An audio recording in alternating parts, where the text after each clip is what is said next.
ṣẹ́rí bí tí mo wá ń lọ ní pé mo rí pé bàbá wa kábíyèsí ikú bàbá yèyé aláṣẹ ìkejì òrìṣà ọba tí ipò bá ránṣẹ́ the Ọlọ́yọ̀ of Ọ̀yọ́, the empire, the one and empire of Yoruba land. I'll put it there. The only one and empire in Yoruba land. Èmi ò ní báyàn búyàn rárá mi dẹ̀ ní wá bí láti wá bú ọ nítorí pé tí èèyàn mẹ́ta bá ń báyàn jà, tí èèyàn kan nu wọn bá ní pé òun reason sí ọ̀rọ̀ tí mo sọ, ó ní mo fi ní kẹ́ bá mi kí Àjànàkú Akéwì. Because brother mi yẹn ó reason sí ọ̀rọ̀ mi. Ó dẹ̀ understand ọ̀rọ̀ mi. Ó dẹ̀ rí pé nǹkan tí mo sọ make sense.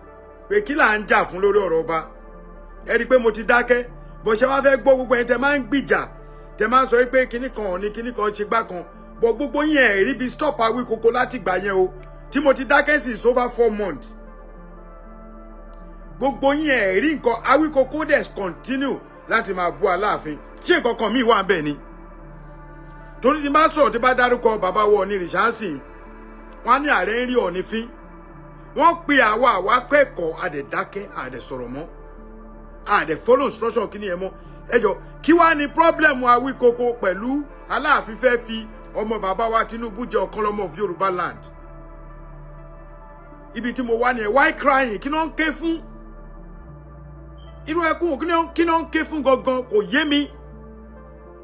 Just like èmi dákẹ́ nítorí nǹkan táwọn bàbá wa pè wá lọ́yọ̀ àwọn àgbàgbà Ọ̀yọ́ pè. Àwọn tó tún jẹ́ àgbàlagbà nílé Ifẹ̀ àtàwọn ọmọ Ifẹ̀ wọ́n pè pé ààrẹ ẹ má bá ọbọ̀ jẹ́ wùyà kẹ́lẹ̀ mọ̀ yí pé ààrẹ tèmi èmi ò ń ṣe ṣó nítorí owó mo níṣẹ́ mi lọ́wọ́ owó mi dẹ̀ wà lọ́wọ́ mi. But mo ti rí pé Awikoko that's the only source tó lè fi jẹun kó máa ba ayé àwọn èèyàn jẹ́. Ṣé àwọn bàbá wa tó ti kéwù síwájú ewì wọn tá sì ń gbọ́ àwọn bàbá tó kí Aláàfin tó kí gbogbo àwọn ìlú kọ̀ọ̀kan lè ní ṣé ewì tí wọ́n a sì ń gbọ́dọ̀ la ẹ má ti ẹjọ́ lọ jìnnà kí ni orúkọ brọ́dà mi Akéwì yìí kí ni bàbá yìí jẹ́ mo dẹ̀ ti gbàgbé báyìí tó ń ṣe oríkì tó jẹ́ pé gbogbo òlu náà kí náà ń jẹ́ o eléwì kan tó ẹjọ́ ẹ bá mi ná mi létí bàbá yìí bàbá Akéwì yìí tó sì tó àwọn sì wà tó sì ń kéwì dọ́là ewì bàbá yẹn di sàárì a sì máa gbọ́ ni.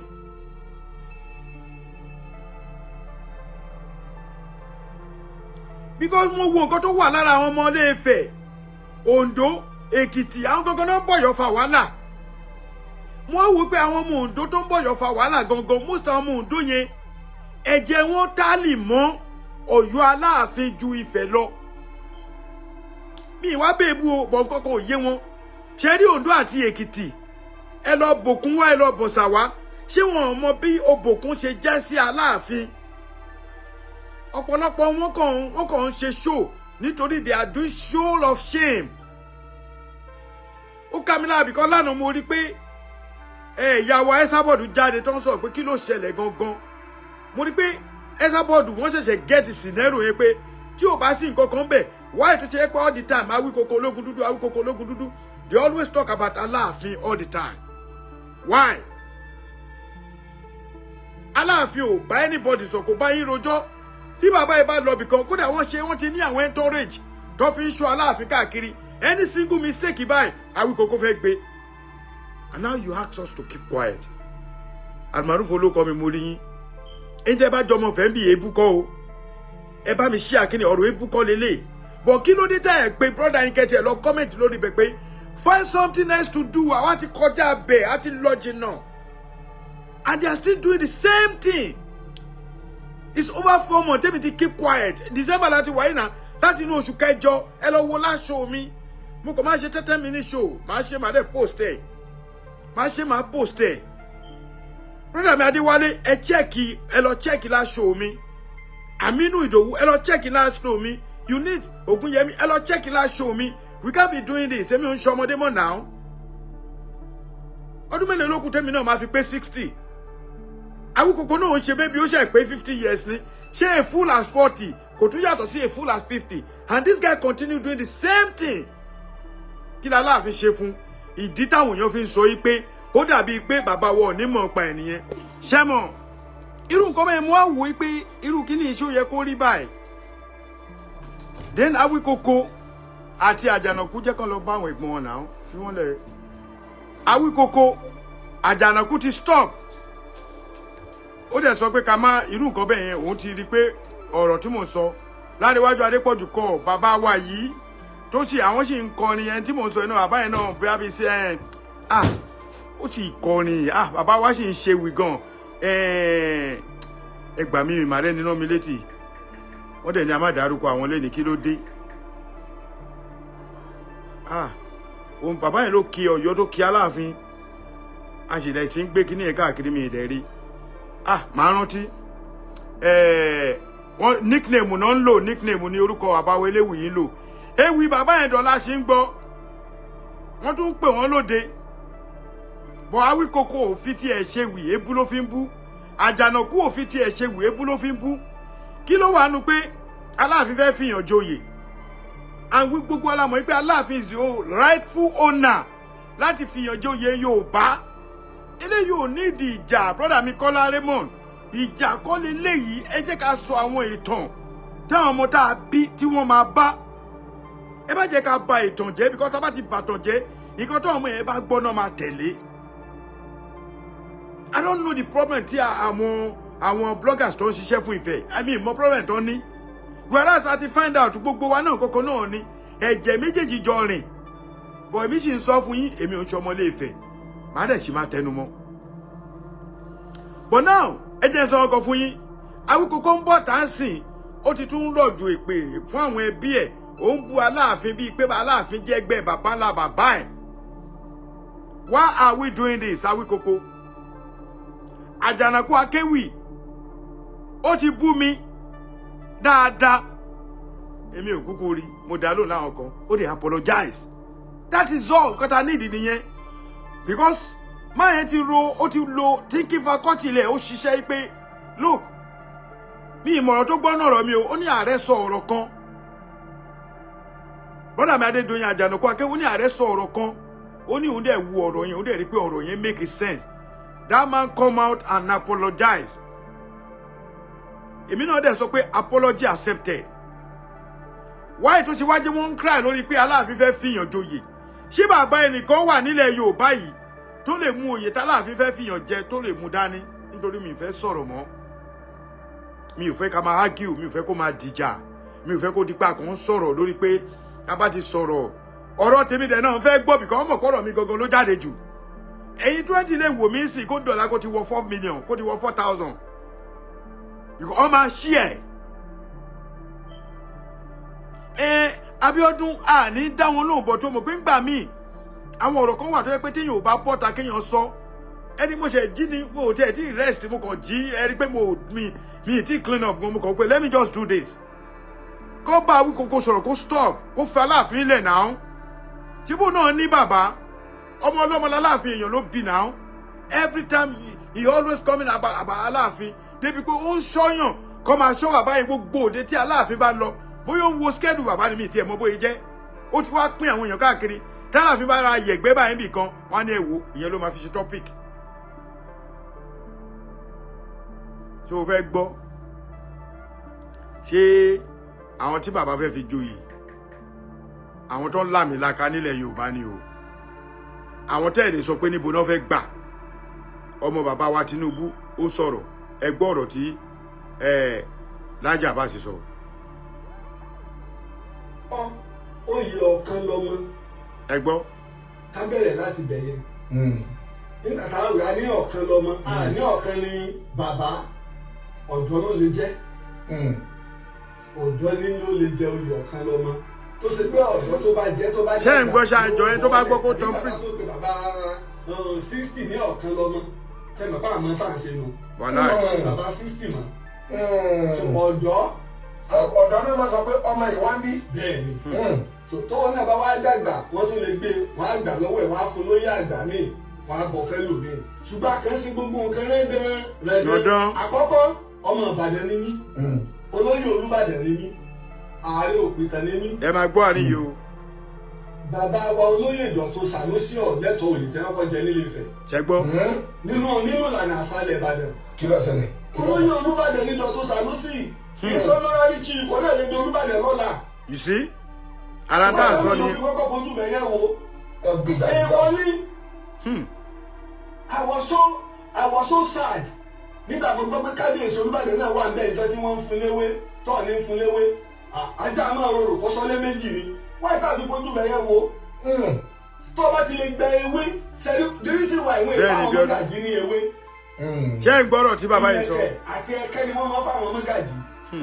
Látòrí ìjagun lewé ti wá bẹ̀rẹ̀ iye ewé tọ́lọ́ bá wá léyìn ọgbà tí ó fi jáde láyé àbí tí ó fi jolúbàdàn ìkànnì méjèèjì náà ni.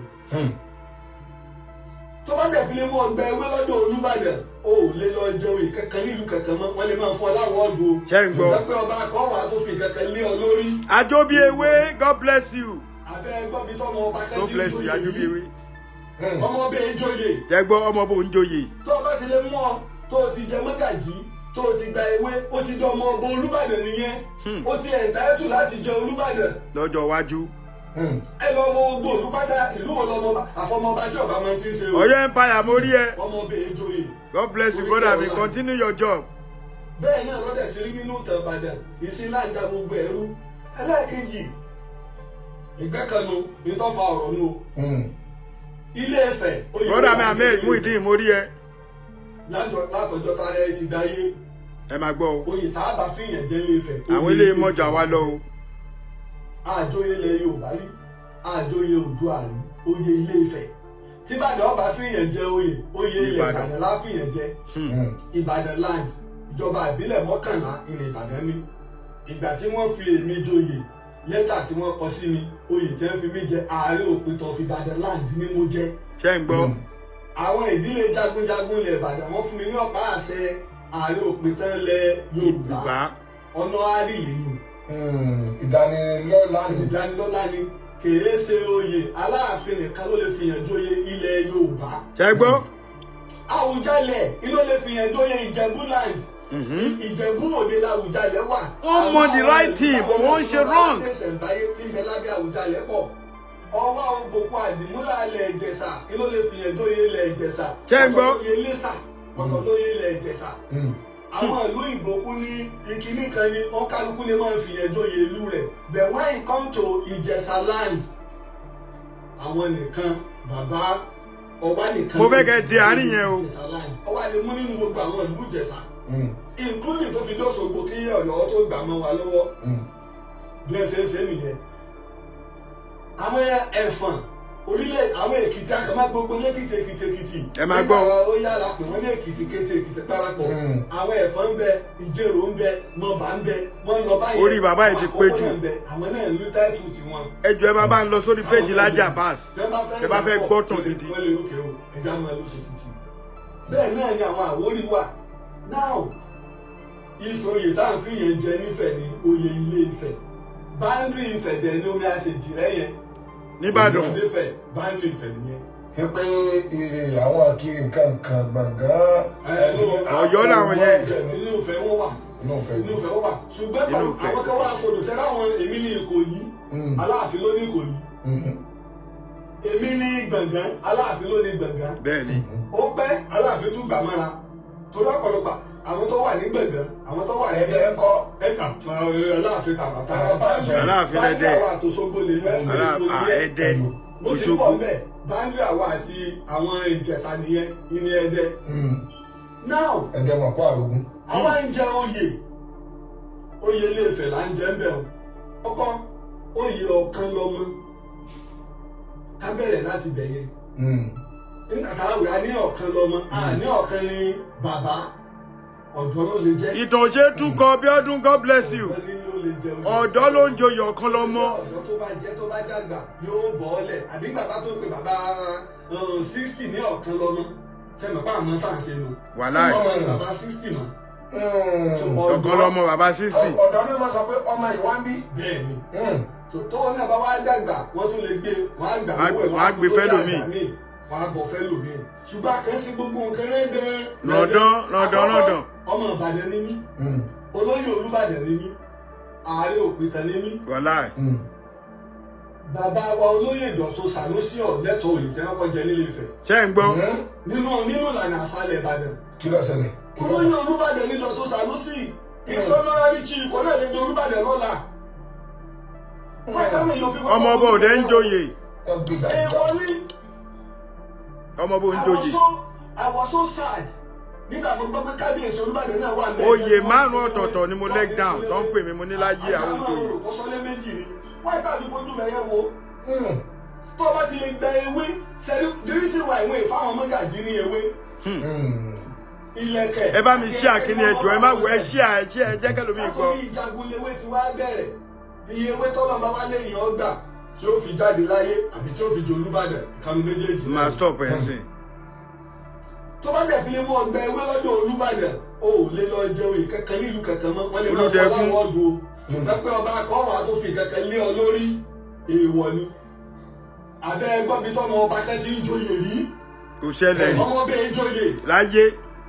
tó bá ti lè mú ọ tó o ti jẹ mọ́gàjí tó o ti gba ewé ó ti dán ọmọ ọba Olúbàdàn nìyẹn ó ti ẹ̀ńtáyẹ̀tù láti jẹ Olúbàdàn. gbogbo àwọn eléyìí lèmi ò mọ àti mọ báyìí o. ẹ lọ́wọ́ gbogbo Olúbàdàn ìlú wo lọ́mọ àfọmọba tí ọba máa ń ti ń ṣe o.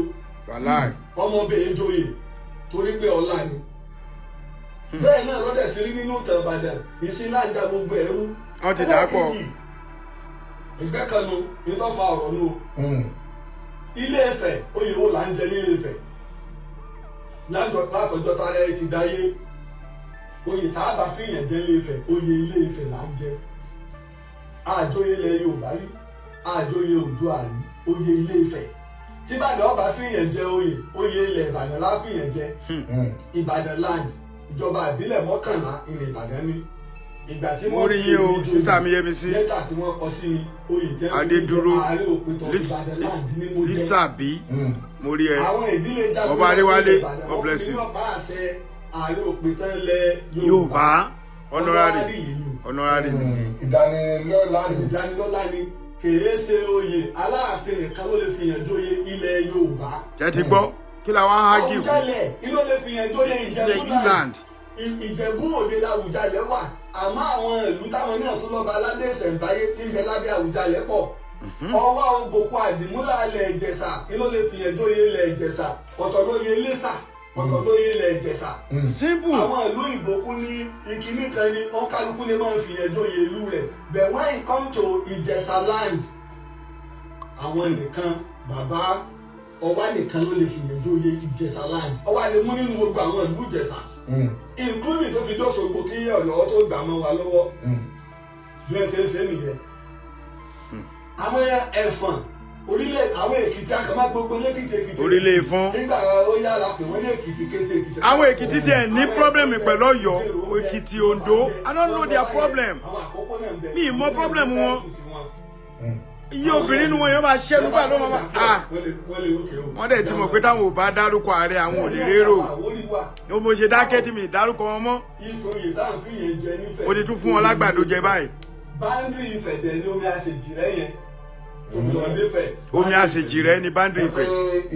àwọn akiri kankan gbọ̀ngàn àkó mọ́ inú Ifẹ̀ wọn wà inú Ifẹ̀ wọn wà ṣùgbọ́n pẹ̀lú àwọn kan wá fòdò sẹ́lá àwọn èmi ní Ìkòyí Aláàfin ló ní Ìkòyí èmi ní Gbọ̀ngán Aláàfin ló ní Gbọ̀ngán ó pẹ́ Aláàfin tún gbà mọ́ra torí ọ̀pọ̀lọpọ̀ àwọn tó wà ní Gbọ̀ngán àwọn tó wà ní Ẹdẹ ńkọ́ Aláàfin tàbátà Ẹdẹ Ọ̀yọ́ nìyẹn báńdì àwọn àtòṣogbo lè yọ ẹgbẹ́ epo nìyẹn bó sì ń bọ̀ ń bẹ̀ báńdì àwọn àti àwọn Ìjẹ̀ṣà nìyẹn ìní Ẹdẹ.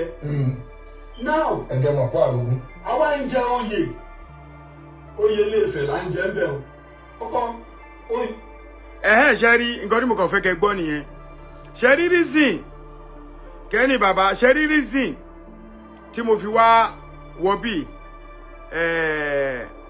ṣe slim tẹ́sí ṣe rí reason tí mo fi wá jáde ni pé mo wá rí i pé Awikoko stop ó continue bọ̀ nísìn àwa a ní bú ọba Ọọ̀ni Ifẹ̀ èmi gẹ́gẹ́ bí ẹnìkan ìdí tí mo fi dákẹ́ pọ̀ àwọn kódà àwọn ẹgbẹ́ mi tó jẹ́ gúrùpù tí mo ní wọ́n bá mi jà lórí ẹ̀ gan-an bọ̀ nǹkan tó ń dùn mí tí mo fi bọ́ ọ̀pọ̀lọpọ̀ wọn jà kódà mo pull out nínú àwọn gúrùpù kan tó jẹ́ Yorùbá Nation mo pull out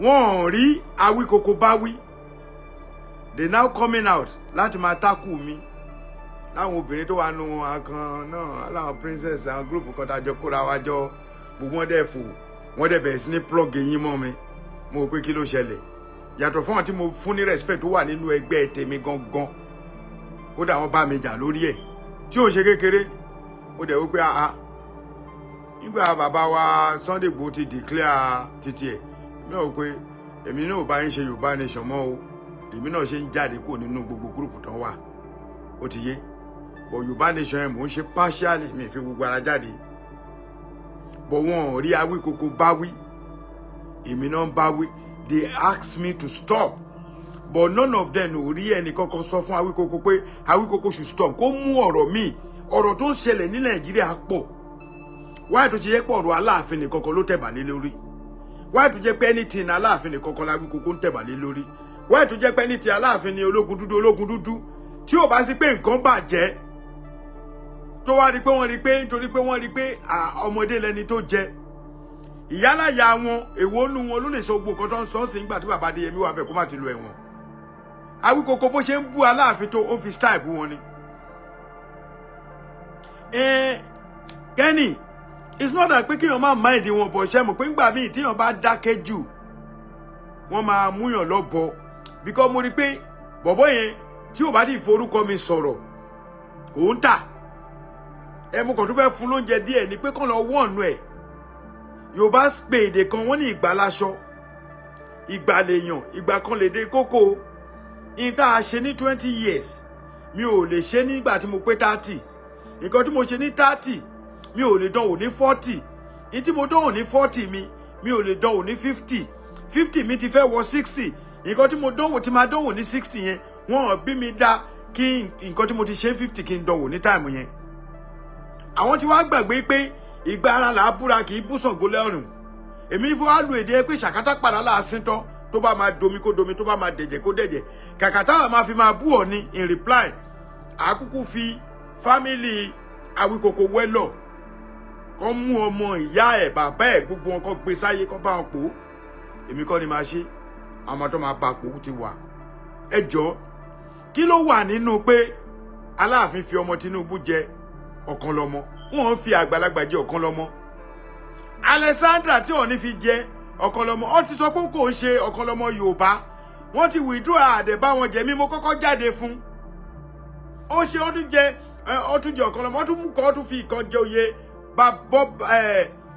Báṣọ̀run Àgbákin Yorùbá tí a dẹ̀ ní Àgbákin Yorùbá tá a dẹ̀ ní Báṣọ̀run Àgbákin Yorùbá àwọn èèyàn dẹ̀ máa sọ̀rọ̀ mí mo bóde àwọn èèyàn ò ṣe pé wọ́n dẹ̀ ń bìlífù yí pé Ọ̀yọ́ ló ń wájà bàbá wo ní dẹ̀ ń ṣe àwọn nǹkan tó ń fa ìjà bọ̀ àwọn èèyàn ò rí bóyá torí àwọn tó fẹ́ràn bàbá yìí wọn ò rí pé bàbá yìí ń ṣe mistake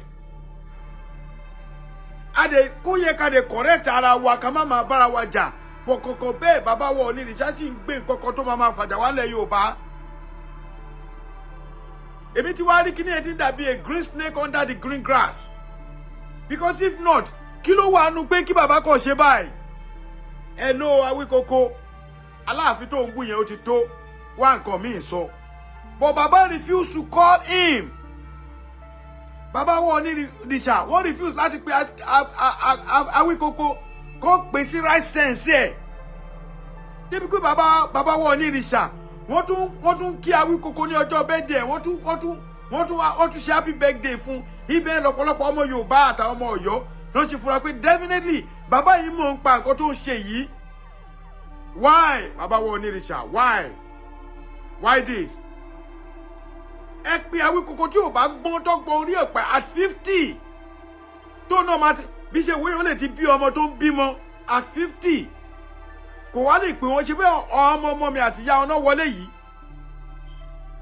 tí wọ́n ń ṣọmọdé mọ́ tábàdé sọ̀rọ̀ tí bá ní eléyìí ò ju àbílẹ̀ kẹta mi lọ àwọn èrè obìnrin kan tákù mi jẹ́ pé ìmí àdèmá nígbà tí wọ́n tó àbílẹ̀ kẹta mi ọmọ gbígbẹ yẹn náà bó ṣe bọ́ta tó bú mi nìyẹn ó ní mo ṣe fi lọ́rùn lẹ̀ because mo rí pé kò sínú ẹni tó yẹ kí n máa bá tàkù ọ̀rọ̀ ẹjọ́ tó yọ lọ ẹ̀yin èèyàn tẹ́ bá ti rí kíní ẹ bá mi share tí bá tún lọ́rọ̀ míì tí mo fẹ́ sọ lórí ẹ̀ bọ̀ nǹkan tí mo fẹ́ ẹ bá mi share bàbá wọ onírìṣà ẹ pé Awikoko ẹ pè é sí right sense ẹ Ooni ìrìṣà òrìrì kílẹ̀ mi tìtì ojúra bẹ sá ọkùnrin ogun ẹ bá wa pé Awikoko kó stop láti máa fi Aláàfin pa àmọ́ yóò gbádùn o ẹ lérò tó wọn o ẹ ti rí pé gbogbo ọmọ kéékèèké tó wà lọ́yọ̀ yẹn sìn ẹ rí fọ́múlà tó ṣe ń fi Ooni pa